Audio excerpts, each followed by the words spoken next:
sur les politicards. Quel est le regard que vous avez justement du contexte burkinabé en termes de liberté d'expression? On n'a jamais mené Norberg au tribunal parce qu'un article qu'il avait écrit était faux. Mais rares font de la politique.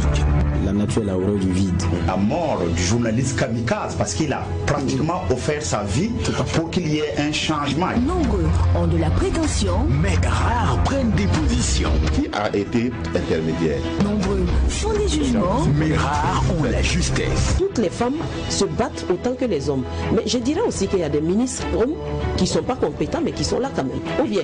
Mais quand l'actualité devient l'objet... Normalement, la notion bien comprise de laïcité permet un équilibre des confessions religieuses à l'intérieur d'un espace républicain. Tous deviennent sujets. Cette conscience de savoir que l'autre découle de nous, ça crée naturellement en vous un sentiment de paix et ça tue tout sentiment de guerre. Le tribunal de l'actualité, c'est du lundi au vendredi à 8h et rediffusé les mêmes jours à 22h. Le tribunal de l'actualité, c'est avec Loukman Sanfo, Bernard Boukma et Geoffroy Vara. C'est de lundi au vendredi de 8h à 9h, simultanément sur Watt FM 100.8 et sur Tree TV, la télé interactive, et rediffusée à 22h. Le tribunal de l'actualité ne condamnait plus l'info sans l'avoir jugé. Tree TV, la télé interactive.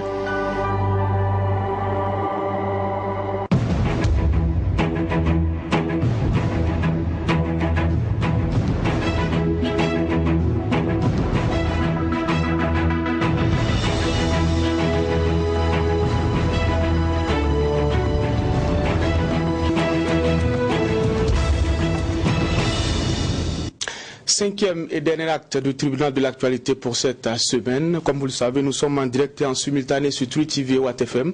Ravi de vous retrouver. Je suis Adam Skaled Ouedraogo et je remplace le juge, le président au tribunal Loukman Sanfo pour la circonstance. Et pour cette dernière convocation de la semaine, je suis en compagnie des deux juges au siège, Bernard Boukma et Geoffroy Vara. Juge Boukma, bonjour. Bonjour, président. Bonjour Geoffroy Vara. Bonjour juge Boukma, bonjour président, bonjour auditeurs et téléspectateurs. Alors sans plus tarder, nous allons rentrer dans le vif du sujet avec les avant-propos.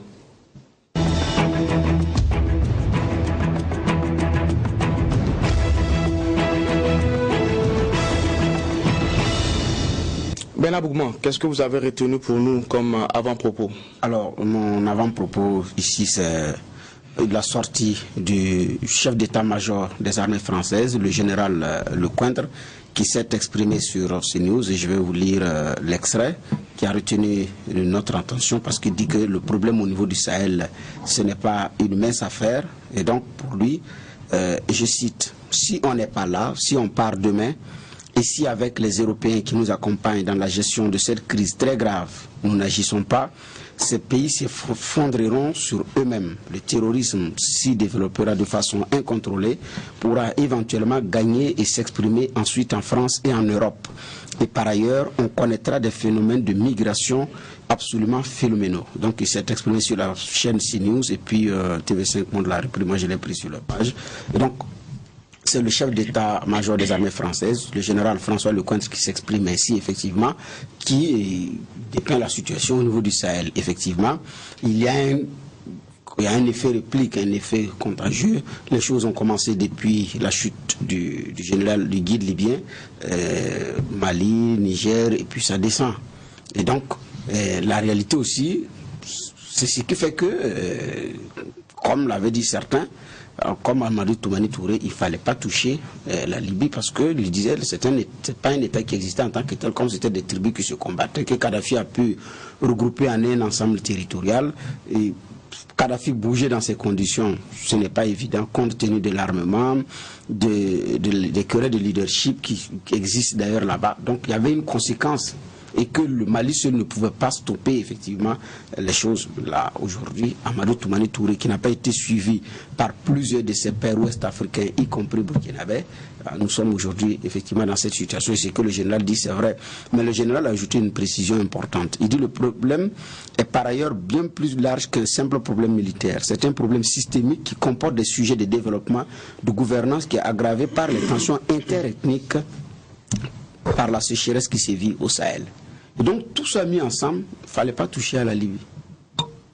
Et donc en réalité nous sommes dans une situation où on a pensé que le problème c'est un individu, alors que non, c'était plus ou moins la solution. On a enlevé la solution et puis les problèmes ont commencé à venir. Donc je pense qu'il y a ces éléments-là qu'il ne faut pas perdre de vue. Aujourd'hui nous sommes dans une autre dimension. Et donc si la France aussi est consciente que les choses peuvent se déporter aussi sur leur territoire, mais naturellement aussi c'est de renforcer dans le sens de la coopération. Donc quand les uns et les autres se posent des questions sur le rôle de la France, ce n'est pas de disserter pour dire qu'il y a un risque, s'ils partent, il va y avoir effondrement. Oui, on est d'accord, mais en attendant que vous y êtes, c'est quelle forme de collaboration aussi qu'il y a là? Je pense que c'est là aussi les questions qui sont pertinentes. Parce que quand il s'agit des votes rapidement, les otages sont localisés et récupérés. Mais quand il s'agit dans le sens d'aider au niveau de la coopération, ça piétine. Et donc, ce n'est pas que la France ne joue pas un rôle majeur, ce n'est pas que l'Europe ne joue pas un rôle majeur, mais il y a nécessité aussi de se poser des questions pertinentes sur le sens de cette coopération. Et je pense que c'est ce qui s'est dit. Donc, Dieu merci que le général s'exprime ainsi, mais ça sonne comme un peu plus de conscience. Et donc, nous sommes ensemble embarqués dans une guerre commune. Merci, juge Bougma, pour cette réflexion. Alors, Geoffroy Vara, qu'est-ce qui a retenu votre attention? Ce qui a retenu mon attention, j'aurai deux sujets, je vais aller très rapidement puisqu'on a un invité. Le premier sujet va concerner la visite à Paris du président ivoirien. Il a abordé la question de la monnaie unique de l'espace CEDEAO, ECO. Il a donné un peu plus de détails.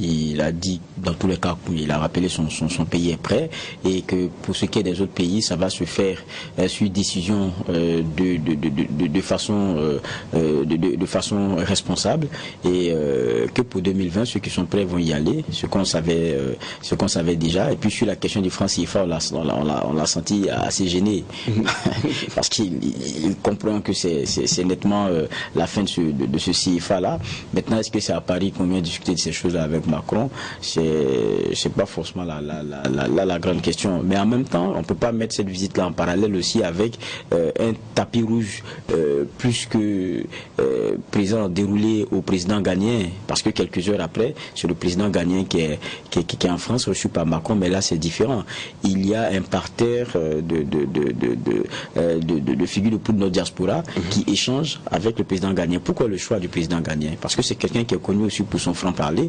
On sait comment quels ont été les échanges avec Macron lorsqu'il est passé du côté de Accra. C'est quelqu'un qui n'y va pas du dos de la cuillère, et c'est aujourd'hui aussi ce profil-là dont on a besoin pour aborder certaines questions courageusement, concernant la diaspora, concernant aussi le continent. Donc, quand vous avez une Côte d'Ivoire qui semble peser, et que ce soit le choix des présidents ghanéens pour aborder ces questions, il faut commencer à se poser beaucoup de questions sur les postures que les uns et les autres ont, et le retour du respect qui devrait être celui aussi de l'interlocuteur. Deuxième élément, c'est vrai que jusqu'à présent au tribunal on ne parle pas sport, mais il y a cette canne-là qui est en train de se dérouler. On a le carré de fin, c'est quoi? Tunisie, c'est Algérie, c'est Sénégal et Nigeria. Nigeria, c'est une grande nation de football, on la voit souvent à ce niveau-là. Sénégal, pareil, mais seulement aucune étoile, parce qu'on nous fait du bon jeu. Maintenant on a des difficultés souvent à scorer, alors que le football d'aujourd'hui, il se juge à l'efficacité.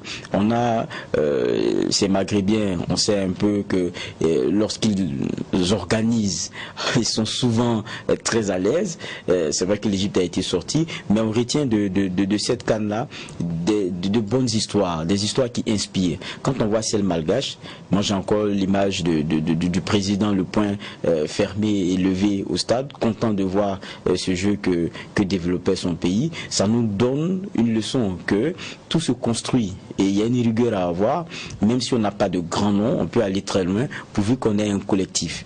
Et il y a aussi le Bénin qui écrit aussi une très belle histoire, qui arrive à passer sans gagner forcément, mais avec un beau jeu. Et ça, c'est des grandes leçons parce qu'il y a un collectif derrière. Et puis ça nous donne aussi une autre leçon quand on voit la Côte d'Ivoire qui tombe des armes à la main avec son meilleur match de toute cette CAN hier, c'est que la question des individualités a une limite. vous parvenez à scorer, à trouver du génie de façon ponctuelle, mais dans la structuration du jeu, vous êtes forcément limité. On espère que c'est une équipe qui va commencer à trouver ses repères, puisqu'elle est en transition. Ça pourrait donner un autre visage dans la compétition à venir, puisqu'on regarde le match et le dernier, il a donné un visage un peu plus plaisant. Donc il y a beaucoup de leçons, c'est-à-dire la limite du collectif sans individualité et la limite de l'individualité sans collectif. Et on regarde toujours cette CAN avec autant de passion, et les Burkinabés n'y sont pas, c'est vrai, mais on reste mordu de football. Et ce qu'on espère aussi, c'est que notre équipe, les étalons, parviendra à faire cette transition-là, à obtenir et le collectif et les individualités, parce qu'il y a un sang neuf qu'il va falloir apporter. On a beaucoup de jeunes qui sont dans certains championnats, il faut avoir le courage de les appeler, il faut avoir le courage de mettre du sportif en avant et d'oublier aussi souvent ce qu'on décrit dans ce sport-là, qui sont quelquefois des petites collusions qui font qu'il y a comment dire, de petits favoritismes et tout. Il faut oublier cela. Le football d'aujourd'hui, il demande la rigueur, il demande du professionnalisme. Il y a aujourd'hui une scientificité derrière, donc il faut y aller. Merci. Alors vous l'avez dit, la CAN 2019 fait cas d'école. Espérons que, en tout cas au niveau du Burkina Faso, on puisse tirer toutes les leçons et pouvoir relancer cette équipe nationale. Nous vous rappelons, c'est vrai, aujourd'hui nous sommes le 12 juillet, 193e jour de l'année, une date qui représente beaucoup pour notre invité du jour. Cela fait 3 ans, jour pour jour, qu'il est à la tête du bureau burkinabé du droit d'auteur BBDA. Nous recevons pour vous Walid Bara. Bonjour et bienvenue sur notre plateau. Bonjour Président, bonjour donc aux deux juges. Bonjour. Alors c'est vrai qu'en 3 ans, beaucoup d'eau est passée sous le pont. Au moment où vous prenez cette institution-là, il y avait en tout cas des zones de turbulence. 3 ans après, comment se porte le BBDA? Merci déjà à 3 TV et à l'ensemble donc de ces téléspectateurs pour cette tribune qui nous permet quand même de partager les préoccupations du bureau burkinabé du droit d'auteur, parce qu'on sait que la culture du droit d'auteur n'est pas encore une réalité dans notre pays et de façon générale, même sur le continent. Donc c'est l'occasion pour moi, au nom du conseil d'administration déjà, de témoigner nos remerciements à cette télévision qui ne cesse donc de nous permettre de nous exprimer sur donc ces préoccupations du droit d'auteur. Alors pour revenir donc à la situation qui a prévalu donc avant donc ma prise de fonction au BBDA, donc l'une des plus grosses crises en 2015. Une crise de confiance entre le personnel et la direction? Oui, mais également aussi un déficit statutaire aussi également, parce que vous savez, dans les textes du BBDA qui fut créé en 1985, le BBDA devait être géré par 3 organes. Donc la direction générale, le conseil d'administration et l'assemblée générale. L'assemblée générale qui est l'organe suprême donc du BBDA et qui définit les orientations donc de la politique de la maison. Mais le constat était que la maison a fonctionné pendant donc ces 30 années-là sans la mise en place de l'assemblée générale. Donc ce déficit statutaire constitue aussi l'un des points de la crise, mais également aussi ce que vous avez évoqué tout à l'heure, donc entre la direction et donc le personnel. Donc il fallait travailler à évacuer progressivement donc les facteurs donc de cette crise-là, déjà par la mise en place de l'Assemblée générale, donc qui réglait la question du déficit. Aujourd'hui, on peut dire que c'est une Assemblée générale qui est effective depuis donc le 30 novembre 2016. C'est un petit bébé qui fait ses premiers pas. Ce qui est intéressant dans la composition de cette Assemblée générale, c'est qu'elle est composée donc de 39 collèges créateurs, donc qui parachèvent le processus d'implication des titulaires de droit au sein donc de la maison, et la mise en place aussi également des outils nécessaires à l'élaboration d'un plan de carrière aussi également, qui constitue aussi l'une des équations qu'avait soulevé le personnel aussi à l'époque. Et aujourd'hui, avec l'audit qui a été réclamé, cet audit a permis donc d'aboutir aujourd'hui à la mise en place d'un plan stratégique de développement du BBDA pour 3 ans, 2017-2020, axé donc sur 3 fondamentaux, que sont donc l'amélioration des collectes des droits, l'amélioration de la qualité donc de la répartition et enfin le soutien donc aux initiatives culturelles des membres du BBDA. Et c'est ce qu'on déroule progressivement et je pense que certains résultats sont perceptibles, mais il y a encore du boulot à faire. Vous l'avez dit, il y a des résultats, il y a aussi du boulot. C'est ce que nous allons d'ailleurs passer en revue avec les juges pour cette dernière convocation. Mais peut-être une question avant de rentrer dans le vif du sujet.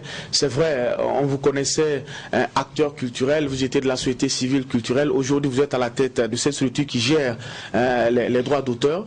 Quand on est dans la position de ceux qui critiquent, de ceux qui regardent de l'extérieur, aujourd'hui, quelle est la perception de Wali Bara quant à la question de la gestion des droits d'auteur au Burkina Faso? Bon, c'est vrai que quand on était de l'autre côté, on parlait beaucoup, hein. Voilà, on parlait beaucoup, on voyait facilement tout ce qui n'allait pas. Et maintenant, quand on est aux affaires, on constate aussi qu'à l'intérieur, il y a aussi des difficultés, notamment l'exécuter, par exemple, des locaux, la question du plan de carrière que j'ai évoqué tout à l'heure, la question même de la culture d'entreprise, voilà, qui n'est pas assez familière aussi dans nos administrations. Donc il y a la déformation du privé qui a envie d'aller vite souvent, mais qui doit s'accommoder de certaines procédures administratives. Donc on essaie quand même de trouver le juste milieu. Et je crois qu'aujourd'hui on essaie d'aborder les choses de façon pragmatique et de trouver des solutions à la carte en fonction donc des parties prenantes. D'accord. Ce sont ces solutions-là justement que nous allons passer en revue. Ben Abougman. Oui, alors 3 ans après, si M. Bara va se regarder dans la glace et puis dit, bon voilà, il peut avoir tel motif de satisfaction. Déjà, la mise en place de l'Assemblée générale, je trouve que c'est une grande victoire. Apparemment, il parle beaucoup de l'AG. Oui. C'est un projet qui vous tenait à cœur depuis longtemps. Oui, parce que vous savez, l'une des équations les plus urgentes à régler, c'est le processus inclusif des titulaires de droits. Il faut qu'ils sentent que la maison est donc à l'écoute de leurs préoccupations. Et pour cela, il faut corriger ce déficit au niveau donc institutionnel. Et donc la mise en place de cette assemblée générale, comme je l'ai dit, parachève à 70% l'implication des titulaires de droits. Donc aujourd'hui, le BBDA n'est pas géré par M. Wali Bara, mais il est plutôt géré par les titulaires de droits, qui doivent donc réclamer plutôt des comptes à leurs différents représentants qui sont dans ces instances. Donc je crois qu'à ce niveau, il y a un motif de satisfaction. Second motif de satisfaction, c'est la baisse, j'ai envie de dire, progressive des frais de gestion. Lorsque nous prenions le BBDA, nous étions à 51% des frais de gestion.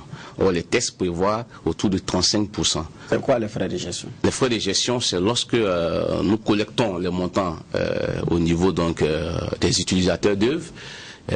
Il y a donc des standards pour les salaires, donc les charges fixes, le fonds de promotion culturelle et le fonds d'œuvres sociales et le reste donc qui est réparti donc aux titulaires de droits.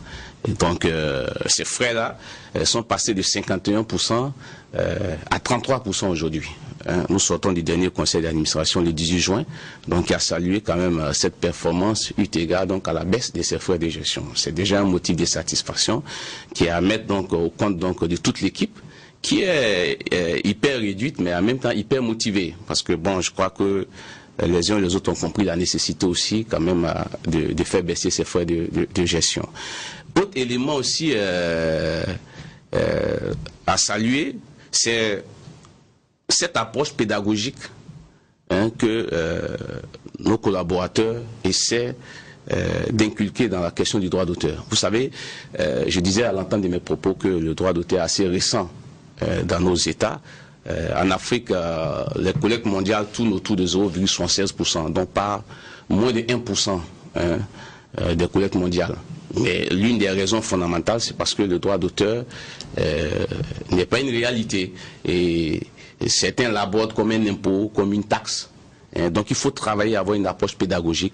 Expliquer par exemple à l'utilisateur, en français facile, que les œuvres qu'il utilise permettre par exemple de dynamiser son activité si c'est un hôtel ou si c'est un bar, et que le montant qu'on lui demande de reverser n'est pas un montant qui part dans les poches donc des frais de gestion des différents bureaux, mais plutôt une répartition pour la promotion culturelle, c'est-à-dire qu'aujourd'hui, lorsque vous êtes un maquis, un bar ou un hôtel, vous contribuez à la promotion culturelle de votre pays en vous acquittant de la redevance. Mais qu'également, la majeure partie de ces montants repartent aux artistes et aux auxiliaires de la création. Parce que c'est vrai que de façon générale, on a l'impression que le droit d'auteur s'occupe que des artistes, mais il y a ceux qu'on appelle les auxiliaires de la création, c'est-à-dire ceux qui, par leur investissement, accompagnent la création. De ceux-là, on peut citer donc des producteurs, les éditeurs. Donc le droit d'auteur aussi doit être un outil de gestion du risque financier. Donc voici aussi cette approche pédagogique que nous avons, qui constitue aussi pour nous un motif de satisfaction. Et puis il y a la question de la poursuite du dialogue avec donc les parties prenantes. C'est vrai que souvent c'est les artistes qu'on voit le plus. Nous arrivons à créer des cadres où nous échangeons régulièrement pour donc aplanir les divergences qui existent, avec la mise en place, par exemple, de cette commission technique d'identification des œuvres littéraires et artistiques. Vous savez,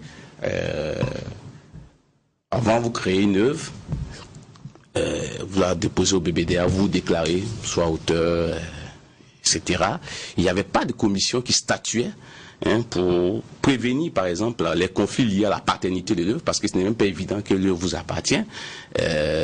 Une commission qui, après écoute, facilite l'affectation des coefficients aux œuvres, parce que c'est un point aussi qui revient régulièrement dans les revendications de certains artistes qui n'arrivent pas à comprendre le principe donc, de la mise en place de ces coefficients. Donc cette commission technique d'identification des œuvres, donc la CETIOLA, donc qui est dans les différentes catégories d'œuvres gérées par les BBDA. Donc vous avez la CETIOLA musique, la CETIOLA audiovisuel dramatique, la CETIOLA littérature, et je crois que ça aussi c'est un outil aujourd'hui qui constitue aussi une satisfaction de la part donc du BBDA.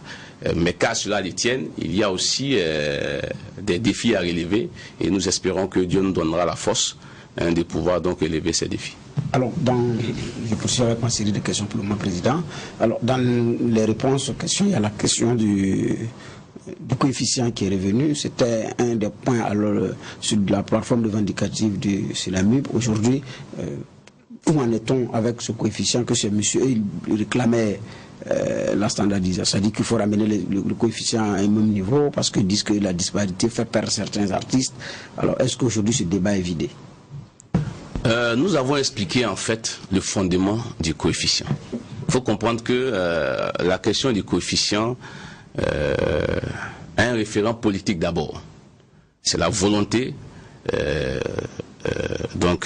du chef de l'État, voilà, donc de mettre la culture comme priorité dans les axes de développement. Et donc, c'est ce coefficient-là, la mise en place des coefficients, si vous voulez, une forme c'est des mécanismes de régulation. Vous entendez même ces mêmes artistes dire qu'on envoie plus d'artistes étrangers lors des prestations, on joue moins la musique burkinabé, mais les coefficients participent plus ou moins à équilibrer cela. Imaginez qu'on n'ait pas mis, par exemple, les mécanismes de coefficients. Que diraient ces mêmes artistes? Mais il faut travailler à expliquer cela, comme je l'ai dit tantôt, en français facile. Et comme je l'ai dit, nous sommes aussi dans un processus de relecture de nos textes. Ils disent que c'est une discrimination. Vous parlez de promotion de la culture, mais ce sont des artistes. Et pourquoi d'ailleurs cette catégorisation-là fait tant de bruit? Est-ce que c'est parce que les artistes eux-mêmes ne sont pas impliqués justement dans ce travail-là? Non, je pense que c'est au niveau d'une catégorie d'artistes que cela fait du bruit. Je ne pense pas que la majeure partie des artistes partagent ce point de vue. Si vous demandez l'avis de Zouk Nazaranda ou je ne sais pas qui, Sto Coimbré, donc les garants de la tradition, ils ne partageront pas donc l'avis de cette entre guillemets revendication. Mais au demeurant, je voulais préciser que le coefficient n'est pas la seule variable qui empêche un artiste d'avoir un montant élevé au niveau donc du BBDA. En 2017, l'artiste qui a eu le plus de droits en mai, c'est un artiste qui a un coefficient 1. Ah oui? Oui, c'est un artiste qui a un coefficient 1. On peut même donner son nom, ce n'est pas à cacher. Emilio Le Chanceux, il a le coefficient 1, mais il a eu le montant le plus élevé. Parce que une chose est d'avoir un coefficient faible, mais une chose aussi est d'être diffusé et donc d'être dans les segments porteurs où les utilisateurs permettent donc de vous verser des redevances adéquates.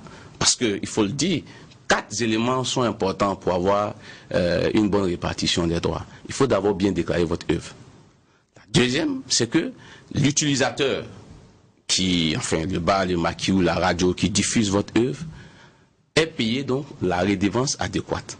3, qu'elle ait fourni les relevés donc de programmes donc qui répondent enfin à votre diffusion. Voilà, c'est des éléments, ce n'est pas seulement la question de coefficient qui donc détermine le montant à avoir. Et je vais dire encore une fois de plus que les œuvres littéraires artistiques constituent des éléments de nos identités. Aujourd'hui, de plus en plus, avec cette mondialisation sauvage, on tend vers une pratique de la standardisation des cultures. Et les pays les plus faibles, comme les nôtres, ont tendance à subir, avec donc le dictat donc des médias qui arrosent nos populations. Vous voyez même qu'il y a une question même de violation même de notre imaginaire. Donc il nous faut résister. Et résister, c'est mettre en place des mécanismes comme les coefficients. D'accord. Geoffroy Vaha. Dans ma première série de questions, lorsque vous exposiez tout à l'heure, bon, il y a un point qui pour moi m'a tiqué, c'est quand vous veniez, il y avait beaucoup de revendications, notamment le plan de carrière, et puis on entendait on n'est pas bien payé, il y avait des choses comme ça qu'on entendait, et puis aujourd'hui, on va dire que c'est calme. Vous dites que vous êtes parvenu à ramener à un niveau intéressant au regard des engagements communautaires, la question du ratio collecte et salaire. Alors qu'on se dit c'est un peu antinomique. Les gens revendiquent plus, vous parvenez à ramener le ratio à l'inférieur. C'est quel modèle vous avez trouvé? Je suis curieux de savoir. Merci, juge Va.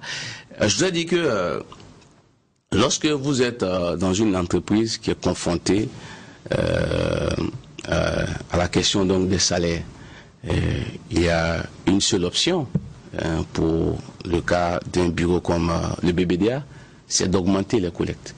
Et je crois que l'audit l'a relevé après ce diagnostic. Il fallait travailler à augmenter les collectes. Et l'augmentation des collectes passe par la détection de certaines niches et mettre donc les collaborateurs au travail, trouver les mots qu'il faut pour qu'on puisse atteindre ces objectifs. Et je crois que c'est ce qui a été fait en dépit de la morosité socio-économique, j'ai envie de dire, et aussi du climat sécuritaire. C'est une prouesse. Souvent, je demande à mes collaborateurs comment on le fait. Parce que si on arrive dans un contexte assez compliqué à faire donc ce genre de résultats, ça veut dire que on peut encore faire mieux si on a un climat plus favorable.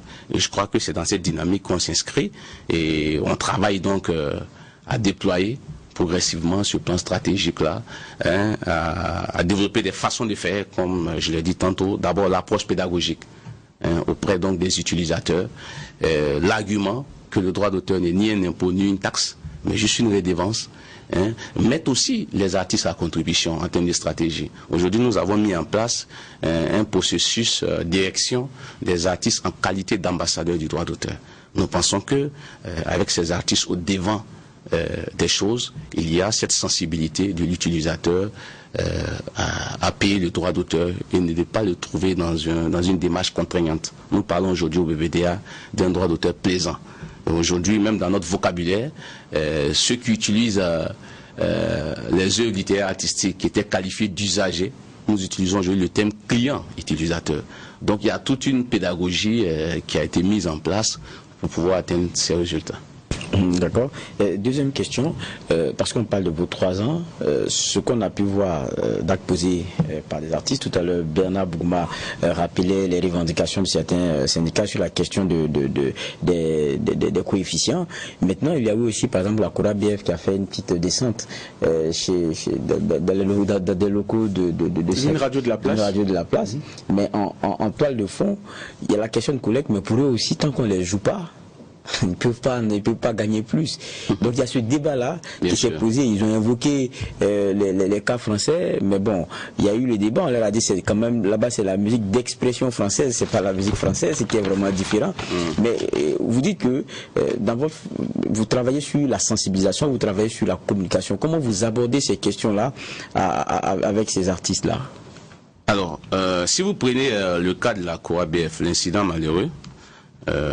Incident au cours duquel nous avons donc plaidé pour la levée des sanctions, vu qu'il y avait des sanctions qui planaient sur la tête donc de tous ceux qui s'étaient illustrés donc dans cette action. Mais fort heureusement, les médias ont fait preuve de compréhension, la sanction a été donc levée. Mais pour revenir à la revendication de Cora BF, c'est une des associations membres aussi du BBDA qui exige par exemple 90% en termes de quotas de diffusion de la musique burkinabé sur les médias.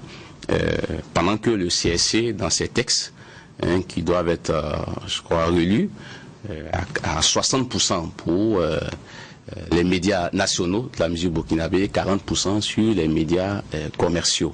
Et la Cora BF réclame 90%. Parce qu'elle trouve, elle est partie d'un constat, que beaucoup de scènes ne sont pas assez au fait aux nationaux, sur les médias. Cette association a l'impression que c'est plus la promotion d'œuvres étrangères au détriment d'œuvres nationales. On peut comprendre leurs revendications, même si on déplore l'acte qui a été posé.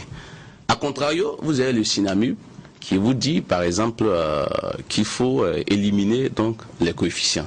Vous voyez un peu que ça revient un peu au propos, parce que la question des coefficients, c'est un peu un mécanisme aussi, plus ou moins, c'est une forme de protectionnisme aussi de notre culture, si on s'inscrit dans cette dynamique. C'est à cela que le législateur a pensé en mettant ces choses en place. Mais nous disons que le BBDA a obligation de sensibiliser les différentes parties prenantes. Et quand on prend les artistes, c'est le cas d'expliquer que souvent la radio peut être un outil d'accélération de la promotion.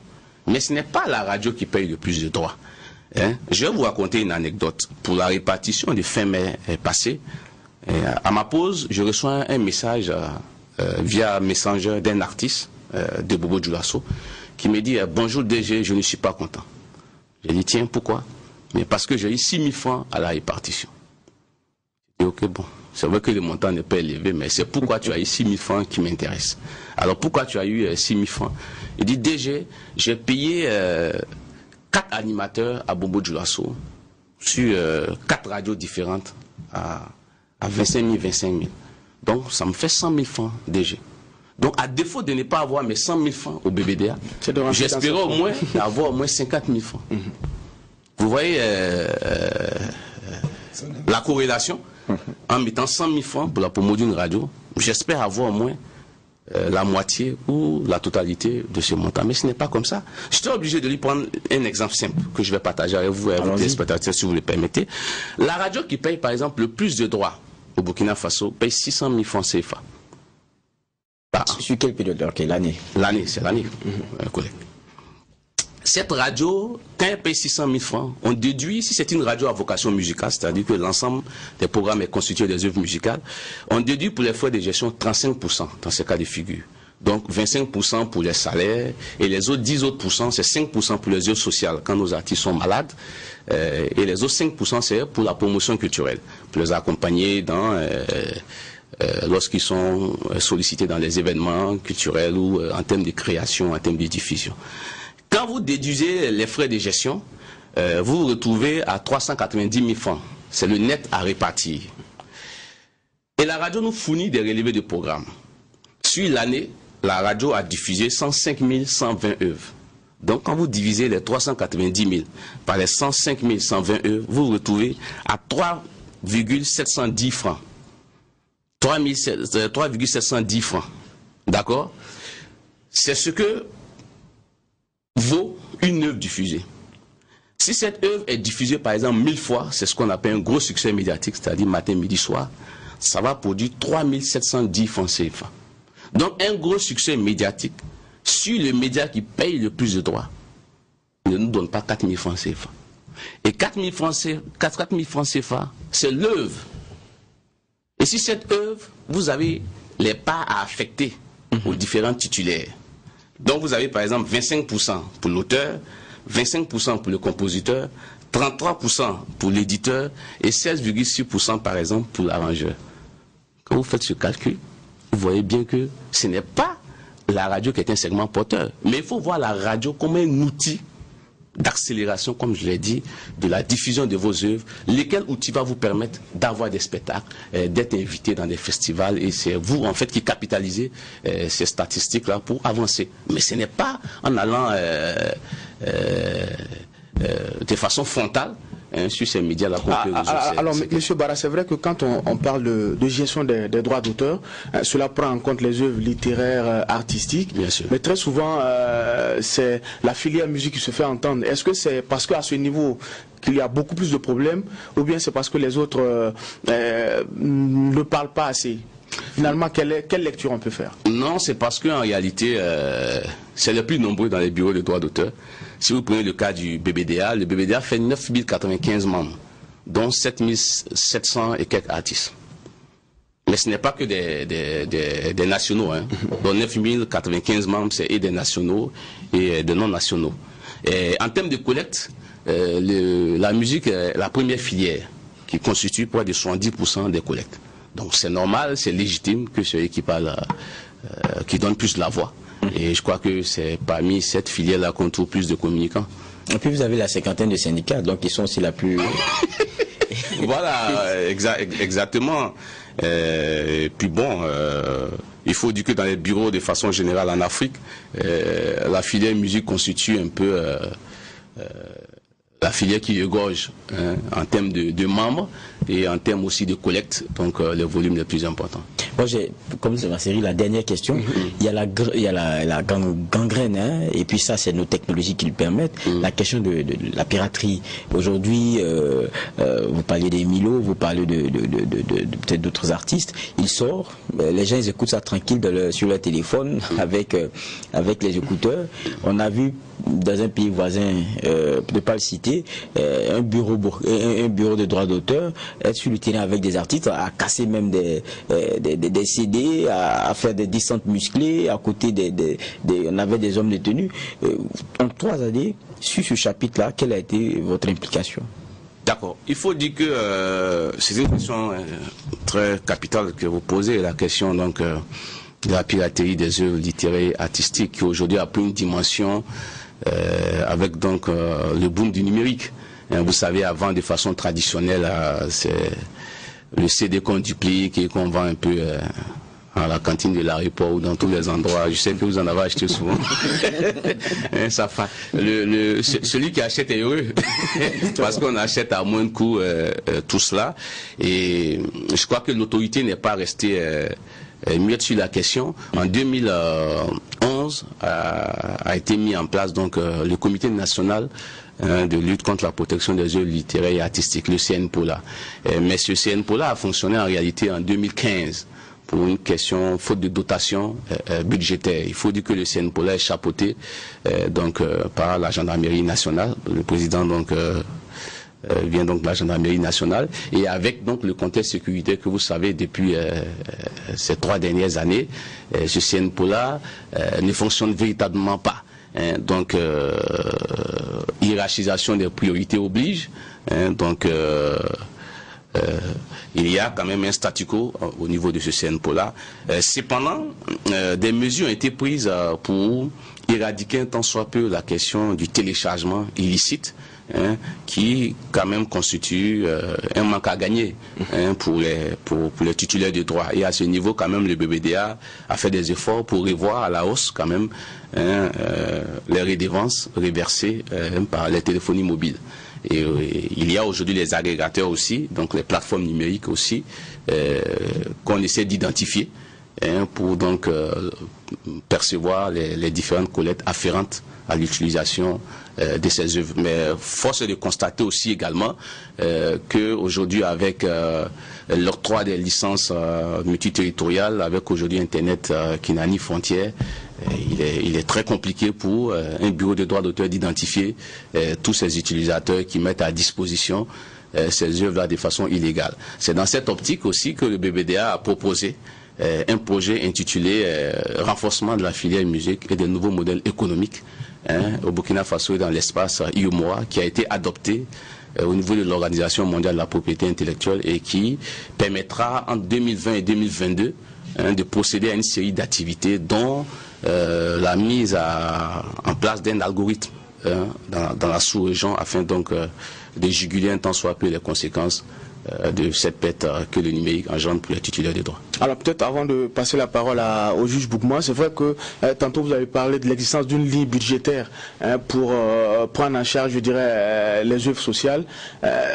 C'est vrai que dans votre bilan également, on note la création d'un fonds pour aider les membres âgés, mais jusqu'à présent, sur les réseaux sociaux, nous voyons souvent des artistes qui sont obligés de lancer des appels des SOS pour qu'on puisse les aider à se soigner. Est-ce que ça ne vous interpelle pas davantage à travailler dans ce sens-là? Oui, tout à fait, vous avez raison, Président. Lorsque nous sommes arrivés au BBDA, encore une autre anecdote, nous sortions de la cantine de l'aéroport lorsque nous avons vu une des figures de proue de notre musique de l'époque de la Révolution dans un état peu reluisant. Et c'est eu égard à ce constat-là qu'avec mes collaborateurs, nous avons décidé donc de lancer l'initiative AMA, aide aux membres âgés, voilà, qui se voulait quand même une solution conjoncturelle à la question du statut de l'artiste.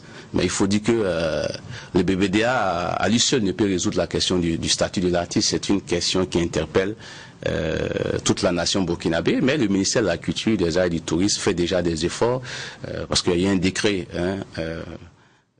sous la pression donc des acteurs de la société civile, mais aussi également donc du ministère en charge donc de la culture qui a abouti donc au statut de l'artiste. Aujourd'hui, il y a une commission nationale des arts qui a été mise en place depuis 2016 qui doit procéder, je crois, dans les jours à venir à la délivrance des cartes professionnelles d'artistes qui permettra donc d'opérationnaliser les mécanismes entre le ministère de la fonction publique et de la sécurité sociale afin que l'artiste qui est quand même qui évolue quand même avec ses spécificités puisse donc trouver des solutions idoines à la question du statut de l'artiste. Ben Aboukma. D'accord, effectivement, donc je vais poser la question par rapport aux autres parle beaucoup plus de la filière musique, mais dans les 3 ans, qu'est-ce que vous avez pu faire pour la promotion également des autres arts qui sont méconnus, parce qu'on n'a pas que la filière musique au BBDA. Bien sûr. Quel a été le travail qui a été fait pour valoriser également ces autres filières qui sont au BBDA? Alors, nous avons eu par exemple un programme avec les arts graphiques et plastiques à travers donc leur fêtière, la FEFAPA, qui est donc la fêtière des arts plastiques et graphiques, afin donc d'identifier la majeure partie donc des acteurs de cette filière et également aussi les sensibiliser sur l'importance donc d'adhérer au bureau burkinabé du droit d'auteur, donc le BBDA. Au niveau de la filière du livre par exemple, vous savez que c'est l'une des filières qui quand même souffre énormément de visibilité, mais également aussi à un déficit de structuration, parce que au niveau de la littérature, le volet éditeur n'est pas très développé, alors que vous savez que c'est l'aspect économique du livre. Et si ce volet n'est pas très développé, il est très difficile aux auteurs du livre de s'en sortir. La majeure partie des auteurs du livre, membres du BBDA, sont dans des contrats à compte d'auteur qui ne constituent pas des contrats d'édition, donc qui ne permettent pas donc de déployer la plénitude donc de ces auteurs chevronnés de cette filière. Oui, donc nous avons travaillé avec une institution internationale, l'IFO, qui accompagne donc les bureaux de droits d'auteur dans la collecte et les mécanismes aussi de suivi des œuvres donc imprimées. Et nous avons fait un atelier qui a abouti quand même à une recommandation forte, celle d'un arrêté conjoint entre le ministère de la Culture, des Arts et du Tourisme, le MENA et le MESRI, afin que les établissements publics, ça c'est pour le cas du public, puissent donc verser une redevance eu égard au volume des photocopies qui sont réalisées dans les établissements publics.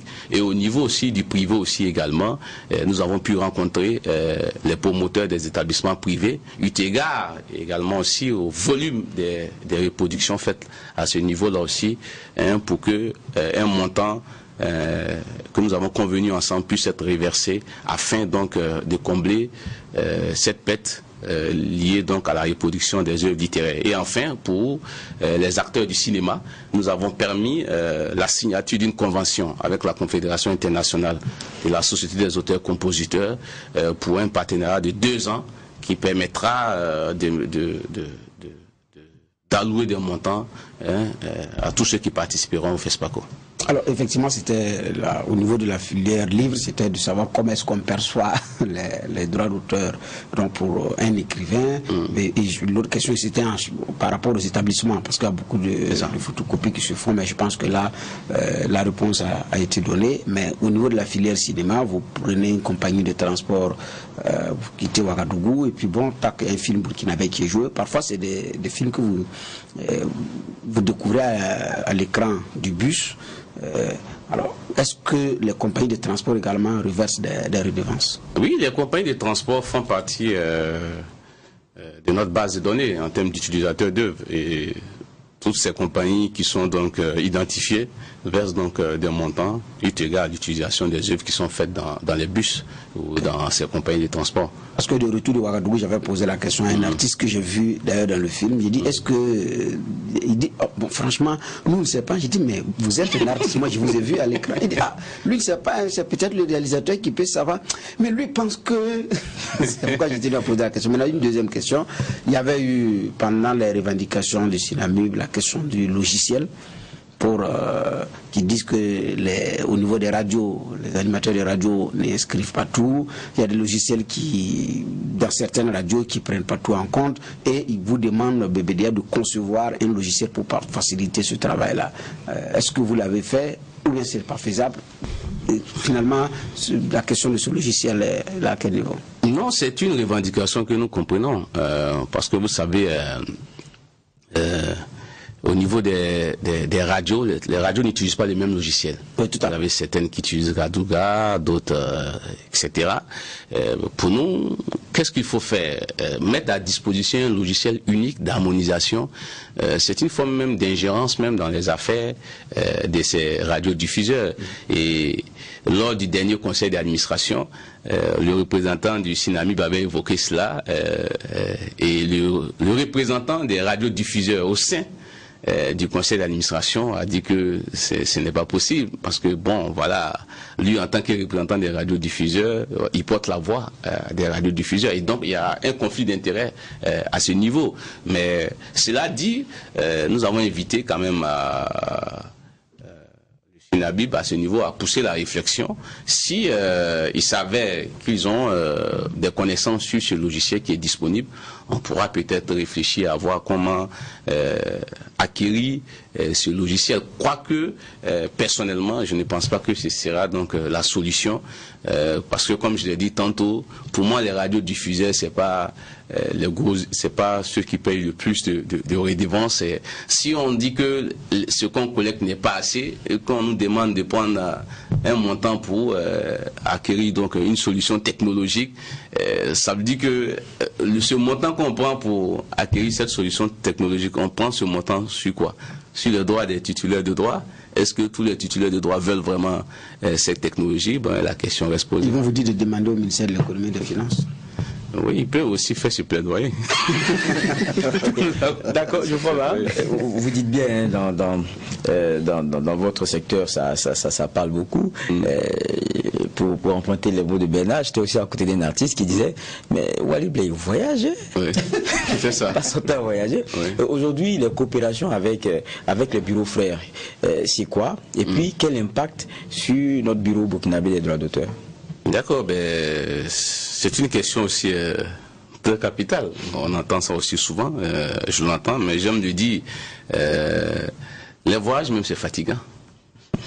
Ce que les gens ne savent pas, c'est fatigant parce que bon, vous éloignez de votre famille, vous n'êtes pas sûr de revenir parce que autant c'est le moyen le plus rapide d'arriver, mais autant c'est le moyen le plus rapide aussi. C'est vrai que quand ils évoquent la question, c'est la question de la prise en charge, les frais de mission, ça a aussi un coût et qui prend en charge tout cela. Si, c'est important qu'ils viennent sur ça parce que je crois que les chiffres sont au niveau du BBDA.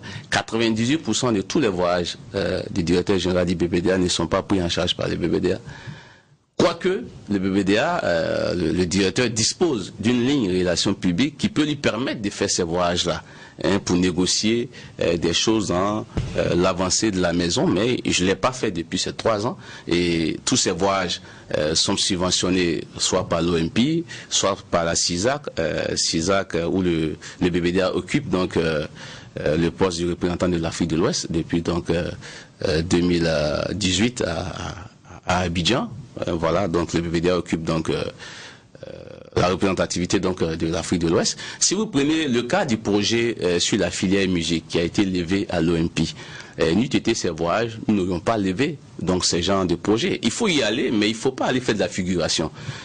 Quand nous allons dans ces voyages, nous essayons de prendre connaissance du plan d'action de ces différentes institutions et proposons avec nos collaborateurs des projets qui permettent au BBDA de capter les dividendes à l'intérieur donc de ces structures. Et je crois que c'est ce qu'il faut plus voir et revenir faire un retour aussi également donc à nos titulaires de droits pour qu'ils comprennent aussi la coopération aussi avec les autres bureaux. Oui, la coopération aujourd'hui est au beau fixe parce que nous avons revu les accords de réciprocité avec beaucoup de pays et l'important pour nous c'est d'abord c'était de cadrer d'abord l'espace UEMOA, les 8 pays de l'espace UEMOA, d'avoir d'abord des accords de réciprocité avec ces pays-là, notamment des pays comme la Côte d'Ivoire où nos artistes tournent beaucoup, mais des pays aussi comme le Ghana aussi qui viennent aussi en puissance en termes de réception des œuvres burkinabées.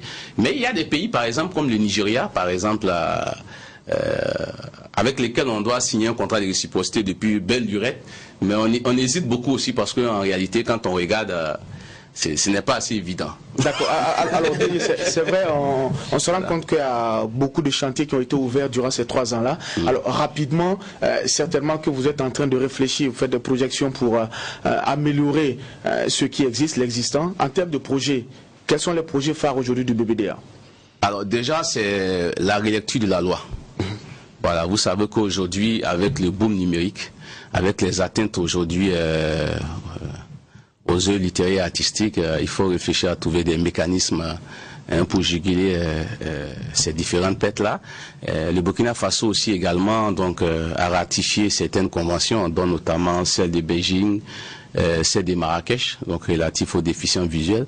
Donc tout cela doit être introduit dans la nouvelle loi. Et donc il faut une loi très avant-gardiste qui permette quand même une protection assez large pour les titulaires de droit. Il faut dire que le processus a commencé depuis 2016 avec l'accompagnement de l'OMPI, mais surtout aussi avec l'implication de toutes les parties prenantes, que sont les utilisateurs, les membres du conseil d'administration, les membres de l'Assemblée générale, et surtout les anciens directeurs du BBDA qui ont partagé donc leur expérience à un moment donné dans cette boîte. Vous savez qu'on attache toujours la nouvelle corde au bout de l'ancienne. Et donc c'est important aussi d'avoir les conseils de ces derniers qui nous accompagnent de façon discrète, mais de façon efficace. Donc pour l'atteinte donc de ces objectifs là. Et après donc le renforcement de cet arsenal juridique, donc au niveau du projet de loi, il doit bientôt passer à l'Assemblée nationale à l'occasion de la rentrée parlementaire. Nous espérons donc que les élus du peuple accompagneront les garants donc de l'imaginaire du peuple burkinabé, et que après donc l'adoption de cette loi, nous verrons pour les 7 décrets d'application, parce qu'au niveau des décrets d'application, il est question aussi de revoir aussi certaines questions, notamment la rémunération pour copie privée, la rémunération pour hypographie. C'est des choses que nous allons aborder avec les titulaires de droit. Deuxième chose importante aussi, c'est la mise en place effective du plan de carrière, qui est une question, qui est une attente du personnel. Déjà, les fiches de poste ont été donc élaborées, la grille indemnitaire a été revue et nous pensons que nous sommes sur la bonne voie pour que le plan de carrière soit une réalité pour le personnel. Et enfin, pour nous aussi, le troisième volet qui est important, c'est de poursuivre dans la sensibilisation des parties prenantes. Les parties prenantes, c'est d'abord les titulaires de droit qui comprennent que l'importance d'adhérer à un bureau de droit d'auteur, de connaître les statuts, de savoir comment ce bureau fonctionne. Les utilisateurs d'œuvres de l'esprit qui comprennent que le droit d'auteur n'est ni une taxe ni un impôt, et que ces derniers, en s'acquittant de cette redevance, contribuent aussi également à la promotion de la culture, à la mobilité des œuvres des artistes, et également aussi le grand public qui doit avoir accès à la connaissance via les œuvres donc des artistes. Alors, il nous reste quelques minutes pour cette émission. Nous allons permettre aux différents juges d'apprécier en tout cas le bilan qui a été dressé, les perspectives annoncées. Bernard Bougman, vous voyez le verre à moitié plein ou à moitié vide? Oui, bon, personnellement, vous savez que je regarde toujours le verre à moitié plein. Voilà. Donc, de ce point de vue, c'est un bilan qui a été dressé par le directeur général. Les uns et les autres auront constaté que c'est une émission bilan. Donc, c'était beaucoup plus pour comprendre et puis les défis qui se dressent devant nous par rapport au BBDA qui était voulu depuis 1985 par les révolutionnaires en son temps. Parce que c'était une autre forme de droit d'auteur qui était là. Voilà, donc ce qu'on peut retenir, c'est qu'il y a un grand travail qui a été fait, il y a des gros efforts qui ont été fournis, il y a eu également de la difficulté, ça, il ne faut pas qu'on se voit à la fin, parce que c'est un milieu aussi qui est passionnant, parce que le milieu de la création, c'est cette réalité-là aussi qui est là. Mais bon, ce qu'on peut retenir, c'est que, au risque de me tromper, Walib tient bien sa barque 3 ans après. Ouais, donc il y a aussi une incompréhension de la question du droit d'auteur même qui se pose parfois au niveau des créateurs, qui se trompent même à la déclaration qui peut jouer. Donc il y a ce travail de sensibilisation là à faire pour que ceux qui créent ne puissent pas arriver, se trouver sans rien, comme je le disais, la préoccupation pour un livre qui est photocopié à l'école, comment l'auteur rentabilise. Ça aussi c'était. Merci, juge Bougman. Geoffroy va très rapidement. Oui, sur le bilan, bon, il y a des constats au-delà au-delà des mots. Il y a les faits, c'est que dans la maison, il y a moins de bruit. Ça, c'est un fait parce qu'à un moment donné, on faisait tous les reportages là sur les problèmes qu'il y avait. Donc c'est déjà une avancée à mettre à son compte. Maintenant, il y a aussi la question de sensibilisation. Il y a beaucoup d'ateliers qui sont faits. Et que ce soit le dernier, si je me rappelle, c'était même sur le cinéma. Il y en a beaucoup. Donc ça permet donc de sensibiliser, d'intéresser donc ces acteurs-là à ce que sont les textes, à ce que sont leurs droits. Et puis pour moi, l'enjeu majeur aussi sera de pouvoir s'arrimer à nos réalités qui sont nouvelles. C'est-à-dire que ce qui est offert en termes de possibilités aujourd'hui avec le numérique, c'est à la fois des opportunités, mais pour ceux qui ont à charge la question de la collecte, il faut aller chercher là-bas et ça demande de la technologie, ça demande beaucoup d'autres choses et ça sera dans ces perspectives et ça c'est clair, ça sera le défi aussi pour demain. Merci juge Geoffroy Vaha. Merci également à Bernard Bougman. 3 ans de gestion de Walib Bara à la tête du BBDA, bilan et perspective. Difficile en tout cas d'épuiser le sujet en 1 heure, mais nous espérons avoir donné les clés de lecture aux téléspectateurs de Truth TV et aux auditeurs de Watt FM. Merci d'être passé sur les antennes de Truth TV. Félicitations et encore beaucoup de courage pour la suite de la mission. Quant à vous, chers téléspectateurs, on vous dit merci. C'est tout pour aujourd'hui. Rendez-vous lundi pour une autre convocation.